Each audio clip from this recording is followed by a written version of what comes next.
তোমাৰ দুখ হৈছে, মই বুজি পাইছোঁ। কষ্ট হৈছে, মই বুজি পাইছোঁ। প্ৰেমত প্ৰতাৰণা হৈছে, মই বুজি পাইছোঁ।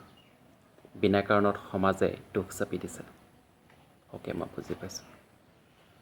ধন টকা পইচাৰ অভাৱ হৈছে, ঠিক আছে, মই বুজি পাইছোঁ। কিন্তু এটা কথা তুমি বুজিব চেষ্টা কৰা যে আমাৰ এই সমস্যাবিলাক থাকিব কেতিয়ালৈকে, যেতিয়ালৈকে আমাৰ জীৱনটো আছে। আৰু আমাৰ জীৱনটো কেতিয়ালৈকে থাকিব কোনো ভৰসা নাই। আজি আছোঁ, কাইলৈ নাই। মৃত্যুৰ পাছতো সকলোৱে ভাল বুলি কয়, কিন্তু জীয়াই থকা অৱস্থাত কোনোবাই ভাল বুলি কওক, প্ৰশংসা কৰক, সেইটো সম্ভৱ নহয়। কাৰণ ভগৱান শ্ৰীকৃষ্ণয়ো বদনাম সহিবলগীয়া হৈছিল, অভিশাপ লগত লৈ যাবলগীয়া হৈছিল।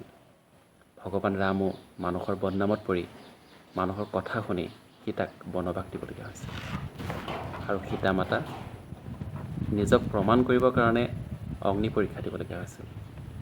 গতিকে আমিনো কোন, সাধাৰণ মানুহ খেদি আছোঁ। মৃত্যুৰ পাছত একো প্ৰয়োজন নাই, না ধন টকা পইচা, না সম্পত্তি,